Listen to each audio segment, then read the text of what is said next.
Amado Padre, esta mañana abrimos tu palabra solemne, inerrante, inequívoca, poderosa en nuestras vidas.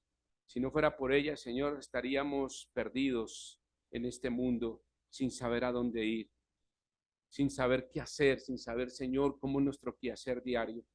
Ruego, Señor, que me des las palabras correctas, los pensamientos correctos tuyos, y que sea solo tú predicando y tu palabra, Señor, en nuestras vidas. Lo pedimos en Cristo Jesús. Amén y amén. Vayamos al libro de Lucas, capítulo 19, por favor, esta mañana, del tiempo que nos queda, no importa. Bien, perfecto. ¿Cuál fue la misión de Cristo? Ya cerramos un capítulo acerca de la resurrección y espero que durante los mensajes que hablamos de la resurrección, la doctrina de la resurrección es muy importante para el creyente. Saberla, escúcheme bien, entenderla y compartirla. Eso es importante saber, que nosotros sabemos a quién servimos, a un Cristo vivo, que ha resucitado, no a alguien que está en la tumba o que no sabemos dónde está. Él está a la diestra del Padre, ¿recuerdan? Intercediendo por nosotros, preparando un lugar listo para venir por su iglesia y que por ese tiempo Él vive en nosotros a través del Espíritu Santo. Ahí quedó resumido el mensaje del domingo pasado. ¿Lo cogió? Listo, no lo repito. Ahí está. Tenemos que saber y entenderlo. Hoy vamos a entrar hablando de Jesucristo y su obra maravillosa también, porque la razón de ser de la iglesia es Jesucristo. Bien dice el autor, puesto los ojos en Jesús, porque Él fue el que murió en la cruz. Ahora, obviamente, Dios Padre, lógico, le adoramos, Dios Espíritu Santo igual, y Dios Hijo también, obviamente, y le adoramos porque el Espíritu Santo está en nosotros. Pero hoy quiero ver cuál fue la misión de Cristo. Bueno, Lucas capítulo 19, versículo 10, diríamos que esta fue la misión de Cristo, 19:10. Si a usted le pregunta a alguien ateo, ¿a qué vino Cristo? Usted como creyente y bautista le va a decir, espere, le pregunto a Google, no me acuerdo. No, tiene que tenerla clara. Cuando Pablo dice que si alguien pide de vosotros defensa del evangelio, debéis estar preparado ¿para qué? Para presentar defensa del evangelio. Y eso es defensa, porque si alguien te pregunta cuál fue la misión de Cristo, no te lo pregunta por un interés teológico o cristiano, te lo pregunta a ver si caes. Si tú no sabes, te va a hacer bullying cristiano. Se va a la iglesia, sí, ¿y de qué es lo que más se acuerda? Pues del tinto. Y pasa, ¿cierto? Caemos en las cosas misceláneas, pero no en las importantes. Tenemos que saber a qué vino Cristo. Si usted lee Lucas capítulo 19, versículo 10, mire lo que dice acá interesante. Porque el Hijo del Hombre, habla de Jesucristo, vino, ¿a qué vino? A buscar y a salvar lo que se había perdido. Ya, se acabó el mensaje. Porque el mensaje es, ¿cómo es el título? ¿Cuál fue la misión de Cristo? Y uno pensaría, listo, esa es la misión. Claro, esa fue la razón de Jesucristo. Él vino a buscar y a salvar lo que se había perdido. Es la misión número uno. El Señor Jesucristo vino a morir en la cruz para pagar la deuda. Y luego eso sumado a la resurrección para traernos justificación. Y finalmente eso lleva a la salvación. Hay un versículo muy lindo en 2 de Timoteo 1:10. Vayan conmigo. 2 de Timoteo 1:10. Dice así: pero que ahora ha sido manifestado por la aparición de nuestro Salvador Jesucristo, el cual quitó la muerte en la cruz y sacó a la luz la vida a través de la resurrección y la inmortalidad por el Evangelio. Entonces vemos aquí que la misión número uno del Señor fue buscar y salvar lo que se había perdido a través de un evangelio del reino. ¿Cuál fue el evangelio del reino? Arrepentíos porque el reino de los cielos se ha acercado. Las buenas nuevas de salvación. Y esa es la misión perfecta del Señor Jesucristo. Ahora, ¿hay una misión secundaria? Sí. Y eso es lo que yo quiero hacer énfasis en ella. Hay varias misiones secundarias del Señor. La más importante, la número uno, acuérdese, salvación. Pero hay algunas que usted y yo tenemos que conocer y quiero compartir con ustedes. Hay 32 misiones. Hay más, pero cogí solo 32. Vamos a ver hoy 31, no más. No, mentira, son muchas. Voy a dividirles a través de varios mensajes de cristología. Y vamos a hablar de Cristo, y esta es la doctrina de cristología. Importante saber, porque Cristo pagó nuestra deuda, como dice 2 de Timoteo, aquí en el libro de Timoteo, 2 de Timoteo. Él pagó esa deuda, la muerte, y resucitó para vida a través del evangelio que nos ha dejado para predicar y decir, Cristo murió y resucitó. Nunca se le olvide decir eso cuando presente el plan de salvación. Cristo murió y resucitó para salvación. Ahora, hay unas misiones secundarias. Una de ellas son sus enseñanzas. Cristo vino a enseñarnos cosas y también a prometernos cosas cuando le veamos cara a cara. ¿Él hizo anunciados proféticos? Sí. Mire Mateo capítulo 24. Solo téngalo en mente. Mateo capítulo 24, el Señor habla de la gran tribulación. Muchos lo han interpretado pensando que Mateo 24 habla de una época actual o lo que no, es de la gran tribulación. ¿Quién habló ahí? Jesucristo. Es decir, proféticamente le enseñó y nos deja esa lectura profética, ya dada en el profeta Daniel perfectamente clara, también dada en el profeta Isaías, parte también, y en Zacarías también. Entonces, él nos habló también, una de sus misiones secundaria fue hablar de la profecía. Una de ellas, por ejemplo, sencillo, el Señor dijo que el templo sería destruido, hablando no de su cuerpo en el sentido propio, y dijo que ese templo que veis ahí, ¿sí?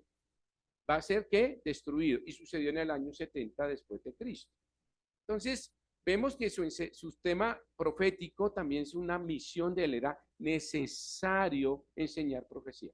Pero otro secundario eran sus enseñanzas, y a esa quiero hacer énfasis aquí. Vamos a ver algunas de sus misiones secundarias importantes. Número uno, vayan conmigo por favor a Juan capítulo 14. Juan capítulo 14.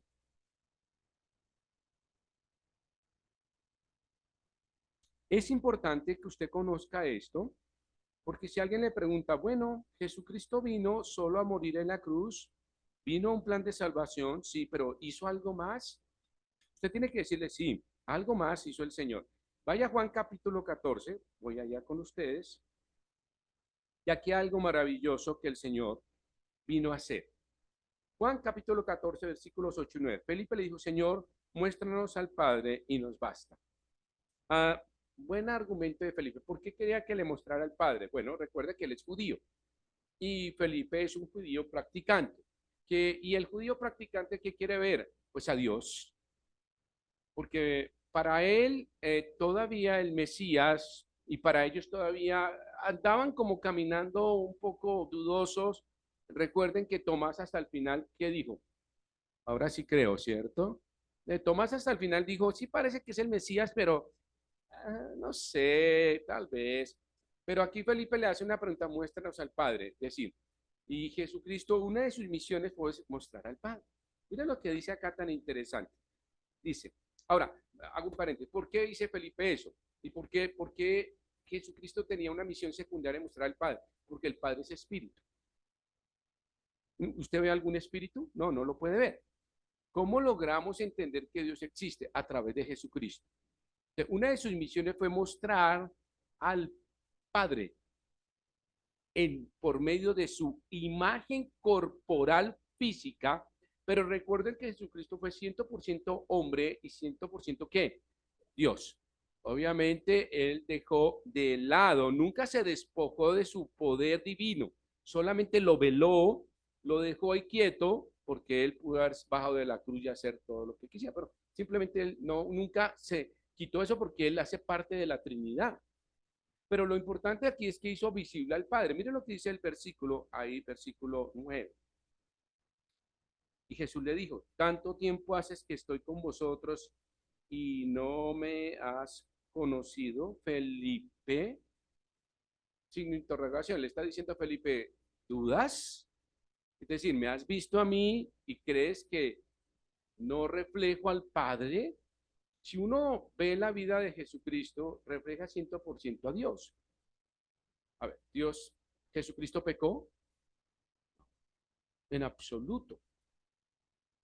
Entonces, Jesucristo reveló parte del carácter de Dios y él fue misericordioso, sanó a los enfermos, vendó sus heridas, ayudó a los quebrantados, 100%. Entonces, Felipe, él dice, Felipe, ¿tú has visto todo eso? ¿Todavía dudas de que no ves a Dios a través de mí?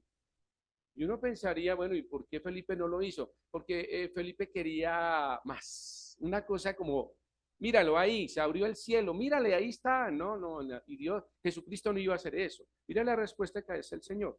El que me ha visto a mí, ¿ha visto a quién? Al Padre. ¿Cómo pues dices tú, muéstrame al Padre? Está en signo de interrogación, pero ese signo de interrogación ahí el Señor Cristo lo está haciendo un poco como, ¿qué pasa, Felipe? Estoy contigo y me preguntas que no has visto al Padre. El que me ha visto a mí ha visto al Padre. Una de las misiones del Señor Jesucristo fue mostrar al Padre, es decir, hacer a Dios visible y cercano, porque Dios obviamente está en todas partes, en espíritu, pero su trono está ¿qué? En el cielo. Entonces, para lograr que Dios fuera visible y cercano, Jesucristo se encarna para permitir en esa misión secundaria dar a conocer al Padre. Una de las cosas bien interesantes es dejar ver su carácter. Si usted ve a Jesucristo, ve el carácter de Dios, así. No tiene que pedirle como Felipe, muéstrame al Padre. Yo quiero ver a Dios, pastor. ¿Usted quiere ver a Dios? Mira a Jesucristo. Y si mira a Jesucristo, el Espíritu Santo vendrá y vivirá en usted y el Espíritu Santo, ¿sabe que uno de los trabajos es dar testimonio de Cristo? Es Cristo, el Espíritu Santo es Cristo en usted. Y eso significa que usted pueda ver el Padre. Y ese Dios invisible se vuelve visible y cercano.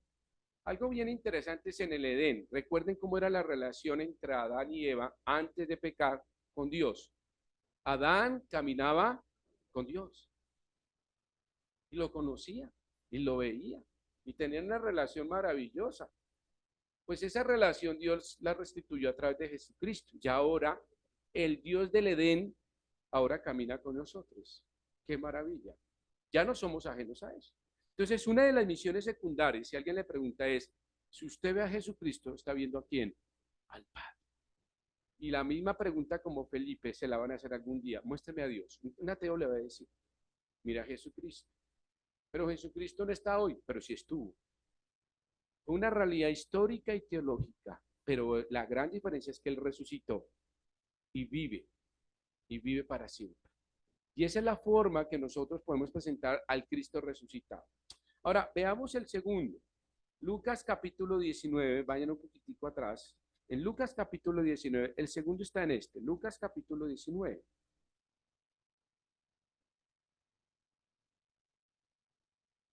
Lucas capítulo 19, versículos del 5 al 10.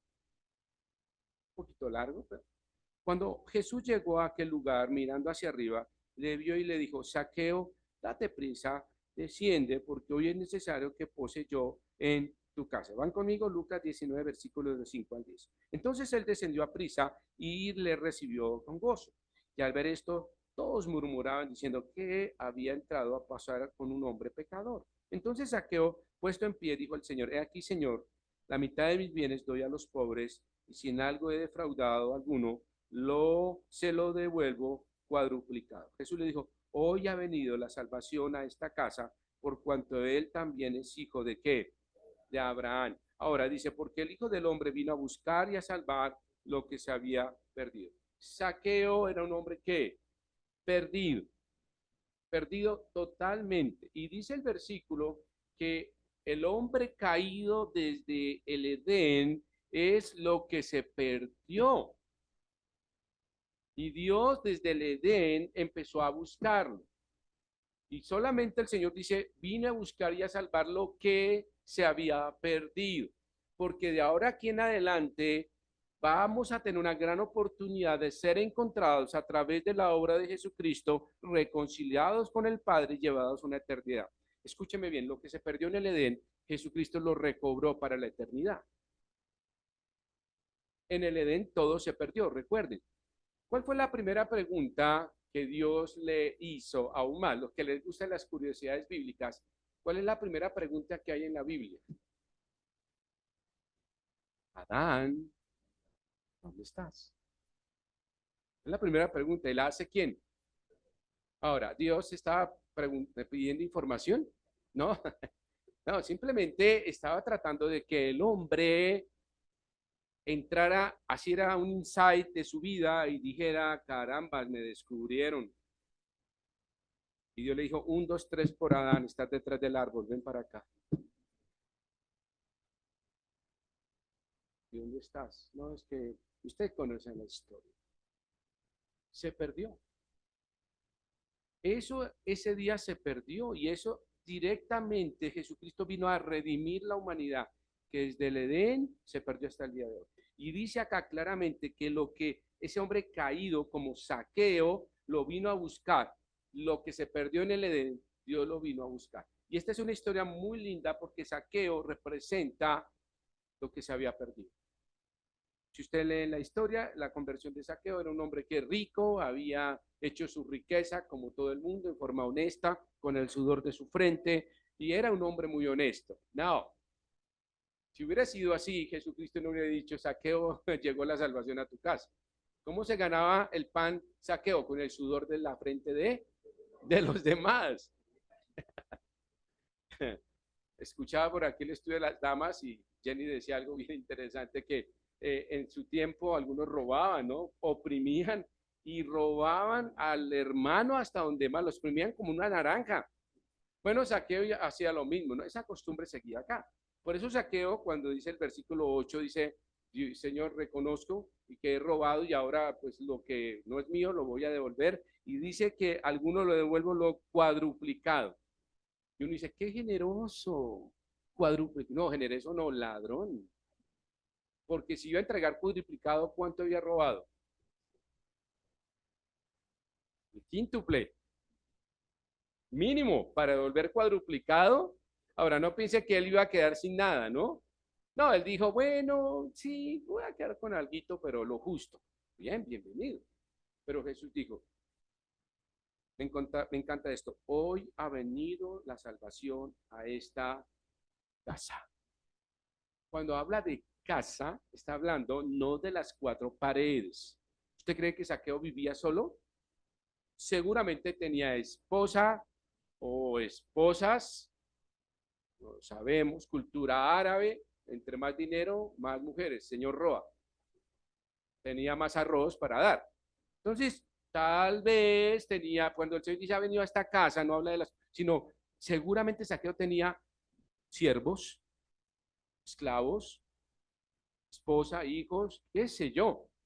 No era, el hombre rico no vivía barriendo.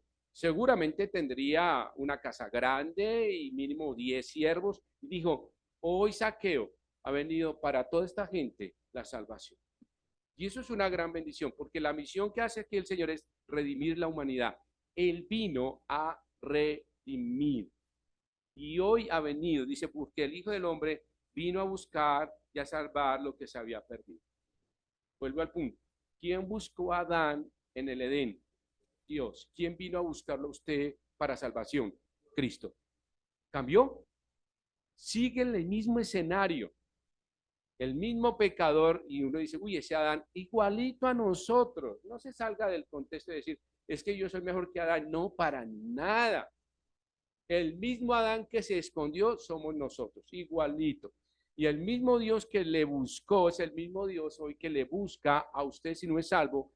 Y si usted es salvo, es el mismo Cristo que nos buscó por gracia, porque el hombre no busca a Dios. No, pastor, yo soy tan bueno que busca. Eso no es cierto. El hombre no busca a Dios, Dios busca al hombre. Y Cristo le busca, porque dice, por eso dice, porque el Hijo vino a buscar y a salvar. Saqueo, ¿qué hizo? ¿Se recuerdan la historia? Se subió a un sicómoro, a un árbol, ¿no? Porque él era pequeño. Me imagino el bullying que tenía, pero como tenía plata, nadie le hacía bullying. Entonces, el hombre se subió allá y Jesucristo, muy interesante que cuando usted camina, usted no camina así, buscando pájaros.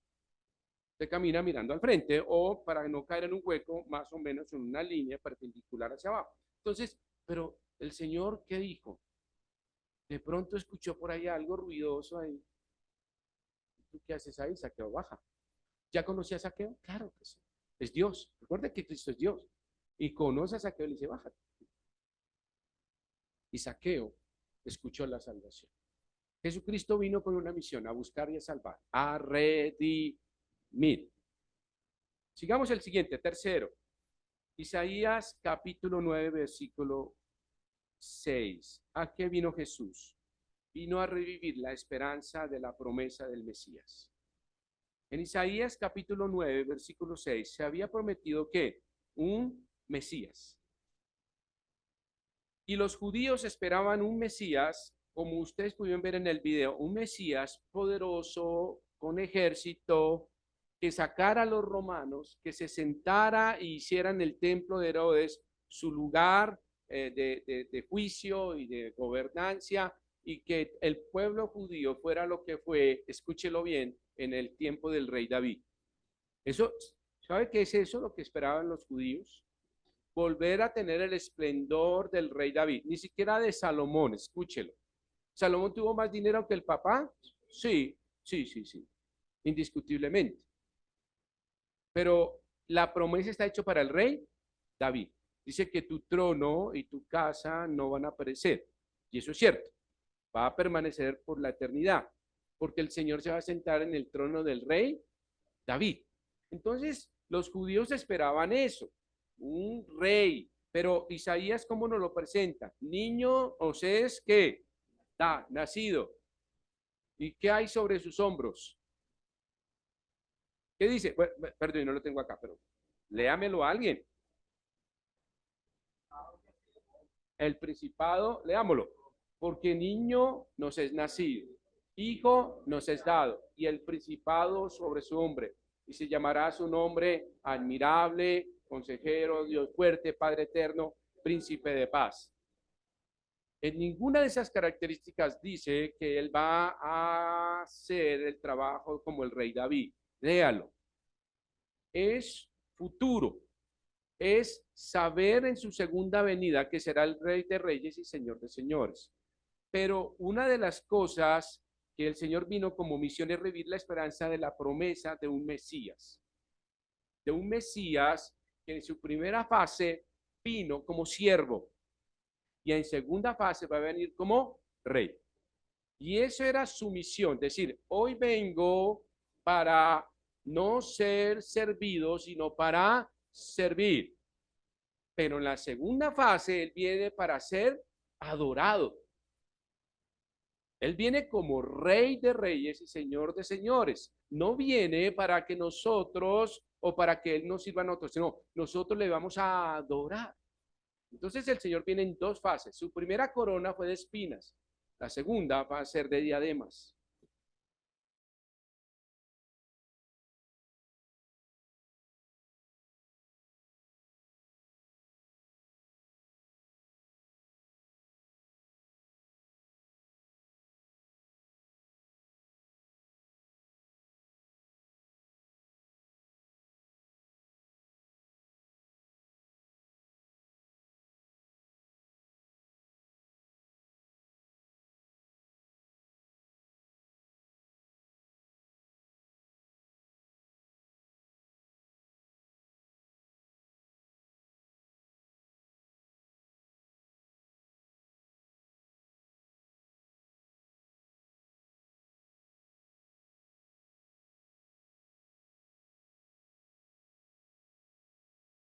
¿Sí? Vayan conmigo allá en Juan capítulo 1.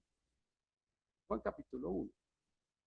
Entonces, hasta aquí, mis queridos hermanos, ¿el Señor Jesucristo tuvo una misión principal? Sí, venir para la salvación.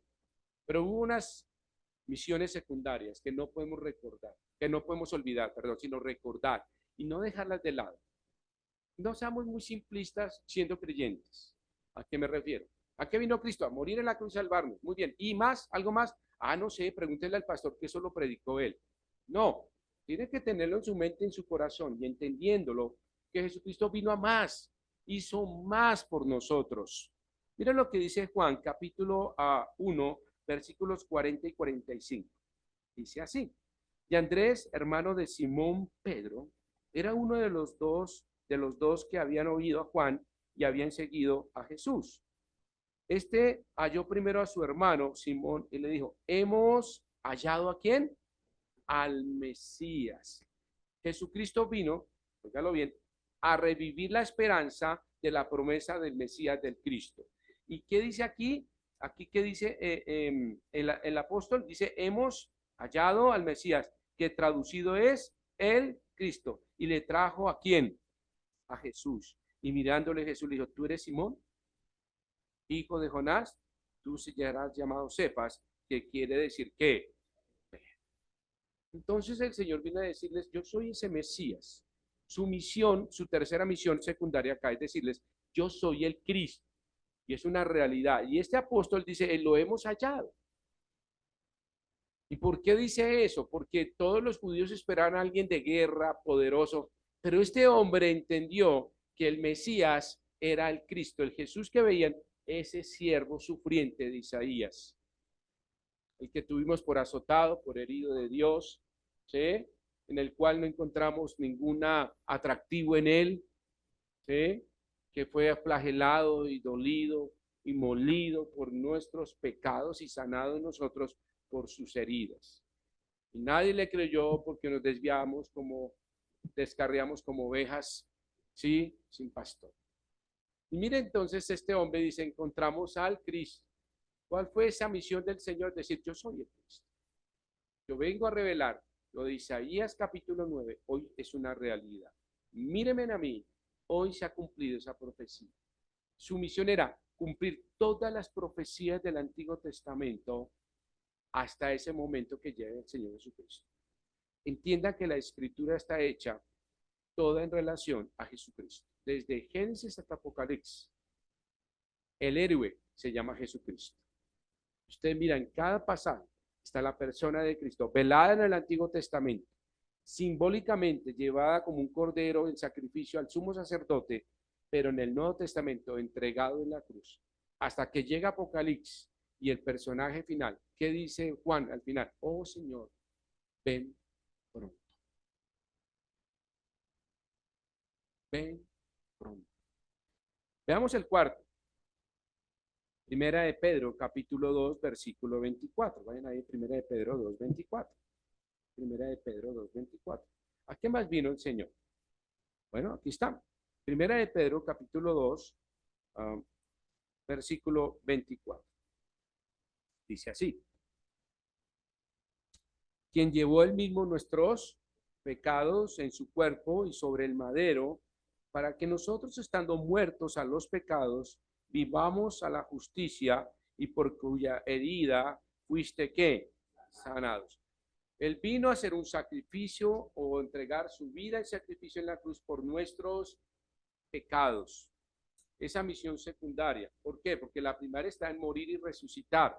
Pero aquí es un sacrificio. La palabra aquí es: él vino a un sacrificio. Y él dice que lo llevó. Ahora, cuando dice que fuimos sanados por sus heridas, la traducción realmente está diciendo somos salvos. No significa que las llagas del Señor Jesucristo nos sanan físicamente a nosotros. Cuidado con eso. No lo que eso no significa lo que dice Isaías y lo que dice acá. Lo que está diciendo es que su dolor, su sacrificio nos lleva a una salvación. Y eso permite saber que uno de sus misiones secundarias fue su sacrificio en la cruz por nuestros pecados, los pasados, los presentes y los futuros. Por eso Juan dice muy claramente, primera de Juan, dice que si pecamos, entonces él sabía que ya pecamos y pecaremos. ¿De acuerdo? Entonces por eso Juan dice, si pecamos, está en un futuro, en un presente continuo el verbo, ¿sí? Si pecamos, siempre ahí está. Él es que fiel y justo para perdonarnos y limpiarnos de toda maldad. Entonces, uno cómo comprende que Dios nos puede perdonar a futuro, porque primera de Pedro 2:4 dice que una de sus misiones fue su sacrificio para perdonar nuestros pecados. Muy importante, ¿por qué? Porque en el cielo no puede entrar el pecado. Todos debemos ser redimidos, justificados y lavados por la preciosa sangre del Señor Jesucristo. Por eso una de sus misiones fue su sacrificio en la cruz por nuestros pecados. Muy bien, sigamos. La siguiente, la quinta, ¿ven? Conmigo, tenemos algunos. También vino con una misión muy especial, y ahí está en Juan capítulo 14, versículo 15, vayan conmigo. Juan 14, 15, vamos a adelantar. Juan 14, 15 dice lo siguiente: otra de sus misiones importantísima, misión secundaria, estamos hablando de misiones secundarias, es traernos el Espíritu Santo. Cuando el Señor les dice esto, aquí en Juan capítulo 14, había un grave problema porque resulta que los apóstoles ya habían ido entendiendo que el Señor iba a morir. Él se iba a ir de su presencia física, pero no comprendían, no lo sabían.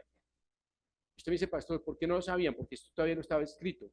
Lo que usted tiene hoy en su mano le permite tener lucidez e iluminación para entender todos los sucesos teológicos que sucedieron alrededor de Jesucristo y lo que hay para usted en su vida. Pero en ese momento los apóstoles no tenían esto. Entonces ellos dijeron, maestro, si tú te vas, ¿con quién nos quedamos? Usted sabe que siempre en cada grupo se necesita un liderazgo. Tiene que haber una cabeza. Y ellos dijeron, bueno, pero lo interesante aquí es que no miraron a Pedro. ¿Quién diría? Bueno, el más viejo, el más antiguo, el que le dijeron hemos encontrado al Mesías, creo que es el fiel candidato y creo que fueron bastante sabios cuando hacen la pregunta. Mire, vayan a Juan capítulo 14, versículos 15 al 16. Si me amáis, guardad mis mandamientos. Yo rogaré, ¿quién? Y os dará otro Pedro para que esté con vosotros hasta algún tiempo. No. El Señor, una de sus misiones fue decir lo siguiente, escúcheme bien, la posibilidad y la forma de vivir en esta vida solo se puede y solamente a través del Espíritu Santo. No hay otra manera. Por eso el Señor no nombra a ninguno. Yo creo que Pedro se quedó, ay, pensé que me iban a nombrar como el supremo sacerdote y no. El Señor sabía nuestra condición humana, aunque seamos salvos, somos infieles, somos débiles y pecamos. A esta altura del partido, Señor Jesucristo sabía que Pedro le iba a negar. ¿Lo sabía?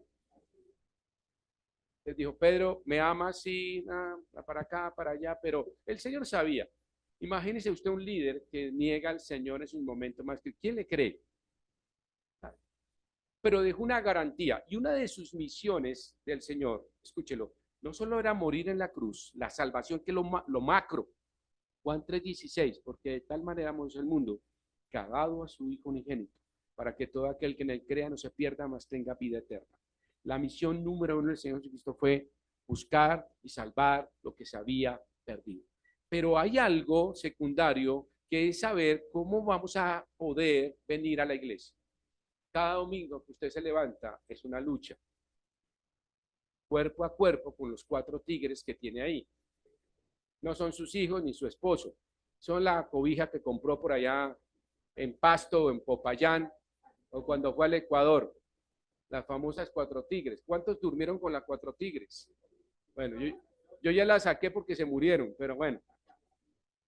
Y la lucha, y uno dice, ¿cómo, pastor, cómo logro sobrevivir en este mundo? ¿Cómo logro entender que debo servir, amar, adorar, seguir, dar, orar, ¿cómo logro eso, pastor? ¿Cómo lo hago? Y usted me hace, pastor, ¿usted cómo lo hace? Ah, porque yo soy pastor. No.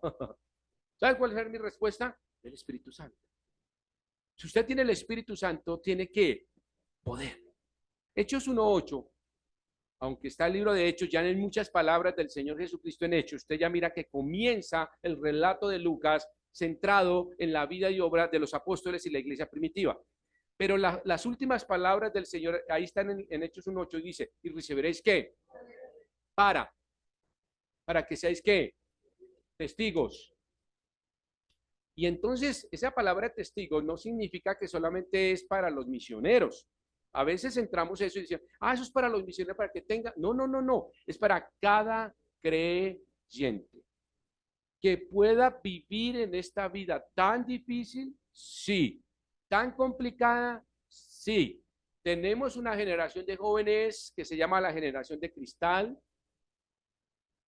también llamada la generación de los cansados. Pregúntale a un joven cómo está. Saque la basura. Ay, ¿por qué a mí? ¿Por qué a mí siempre? Estamos en una generación sin propósitos. ¿Qué vas a hacer el otro año? No sé, y cada generación. Yo voy a dar un ejemplo en mi vida. No porque sea, no.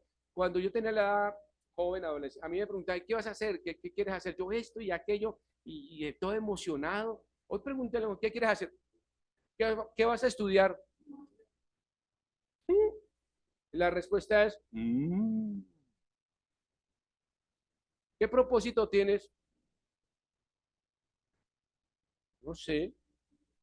Estamos en esa generación. ¿Cómo logramos resucitar esa generación? Con el Espíritu Santo. No hay más. Que el tip, que llevarnos allí, sí, claro, hace parte de traernos a las reuniones y todo, claro. El objetivo de las reuniones, y cada vez que se abre la iglesia, la reunión de jóvenes, es para que ellos entiendan que necesitan al Espíritu Santo. Yo le digo a mis hijos, yo un día voy a desaparecer, no voy a estar con ustedes, no los voy a poder ayudar, pero me voy con la certeza que si son salvos, quedarán en manos del Espíritu Santo. Garantía para mí de que mis hijos serán protegidos, animados, fortalecidos y llegarán a sus propósitos. Y yo le digo a mis hijos, yo voy a desaparecer, no digan, ay, mi papá se acabó la vida. No, no, no, no, no, no. Puesto los ojos en Jesucristo. Y una de las misiones del Señor Jesucristo fue con sus apóstoles. Y recuerden al final cómo eran entristecidos. ¿Se acuerdan que estaban tristes? Pero esperen. Os envió el consolador, el paracleto, el que os animará, os llevará, te voy a leer algunos, me encanta. El Cristo que vive en ti por el Espíritu Santo te da poder, te enseña, te guía, te consuela, te asegura la vida, el caminar, te capacita. Yo hago una pregunta. ¿Usted cree que el Espíritu Santo nos interesa si usted le va mal en matemáticas, jóvenes, en álgebra, en su universidad? ¿Cree que Dios nos interesa? Sí. Porque Él quiere capacitarte para que cuando superes esa etapa, le sirvas a través de tu profesión. Y seas luz, sal. ¿Cómo logramos eso? A través del Espíritu Santo. Luego dice, le tengo otro, le ilumina. ¿Para qué? Para que cada vez que usted abra la Biblia, la entienda. Pastor, eso de Apocalipsis. ¿Cómo logra uno entenderla? Pastor, ¿usted cómo logra entender ciertas cosas? Porque yo doblo mi rodilla y le digo, Señor, ilumíname. Voy a hacer este estudio, tengo este esqueleto, tú ponle los músculos y ponle los nervios. Yo solo hago un bosquejo. Cojo y digo, bueno, este es el tema, pero de ahí en adelante, Señor, ilumíname.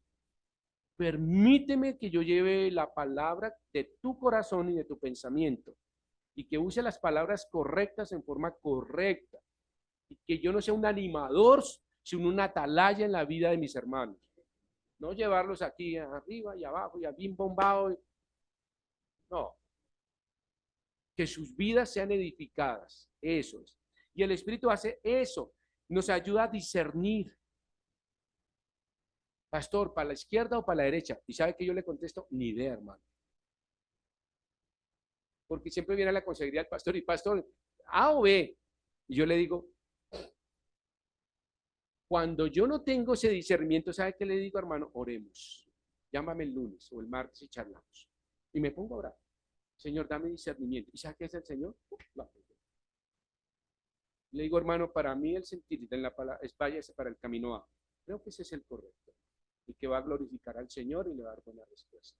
Pero eso a través de eso, del Espíritu Santo, también te ayuda a pedir, te ayuda a interceder y es tu paracleto. Y lo más lindo que a mí me gusta es que te redarguye. Voy a decirle algo, cuando usted no siente dolor de venir a la iglesia,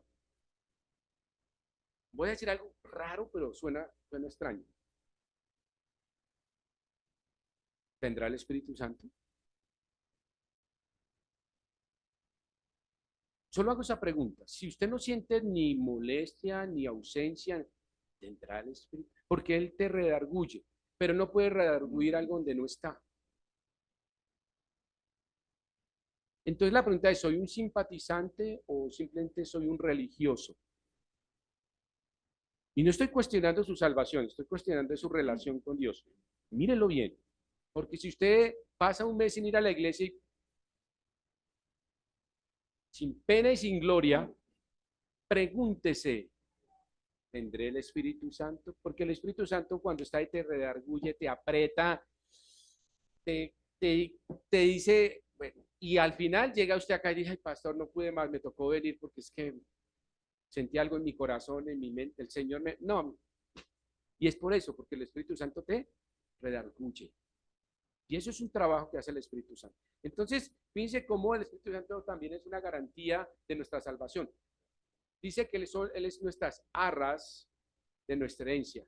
Significa que el Señor Jesucristo, uno de sus trabajos fue dejarnos poder por medio del Espíritu Santo. Él no nos dejó huérfanos, solitos en este mundo. Por eso el Señor dijo, en el mundo tendréis aflicción, problemas con el jefe, con el vecino, con los compañeros, tendremos problemas con donde sea. Pero ¿qué dijo al final del versículo?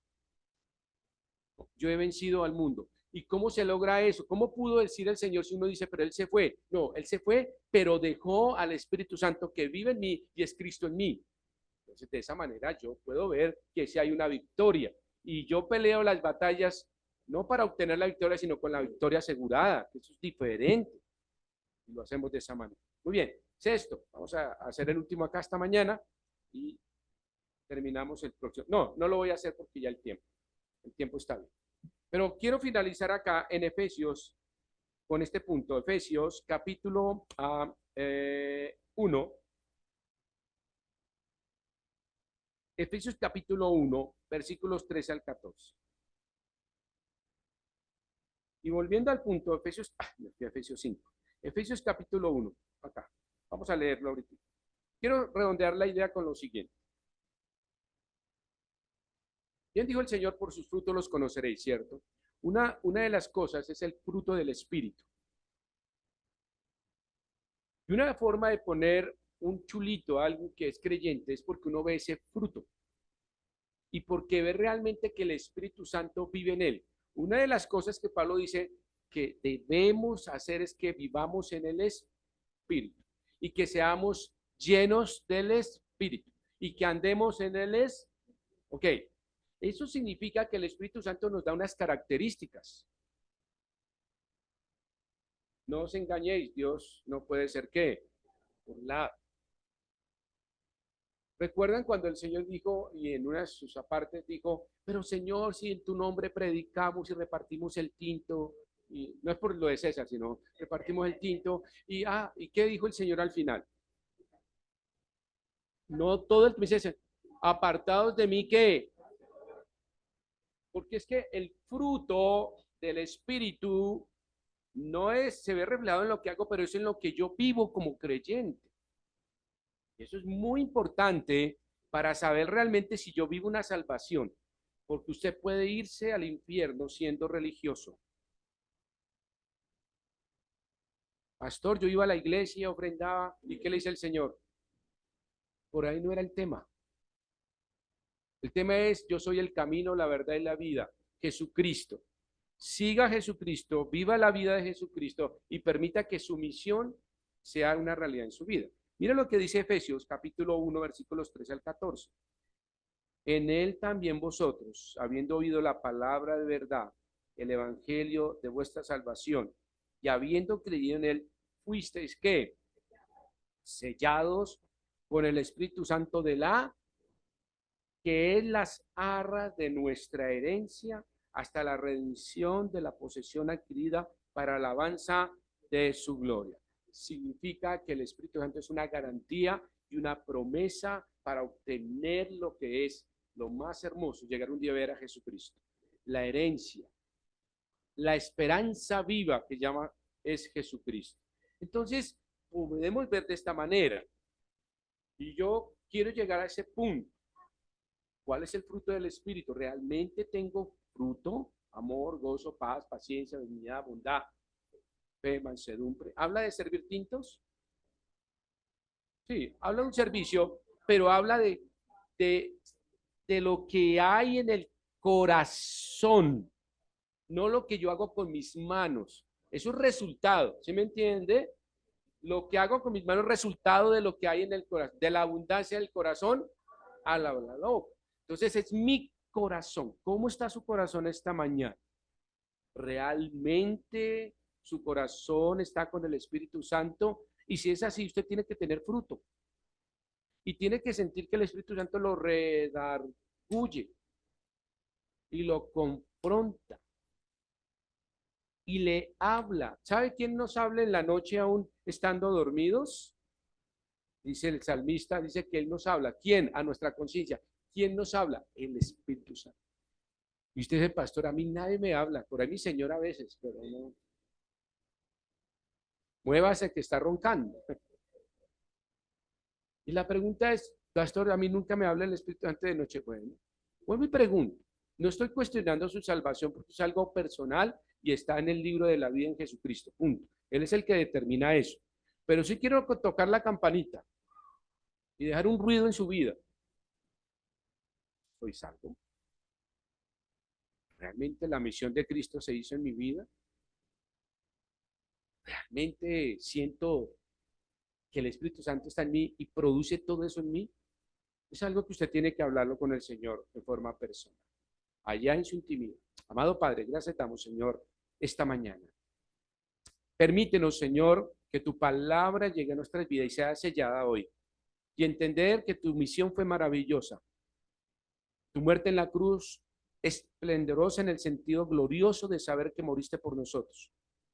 Pero también unas misiones secundarias de las cuales tenemos que apropiarnos y entenderlas, que son para nosotros también. Lo pedimos en Cristo Jesús. Amén y amén.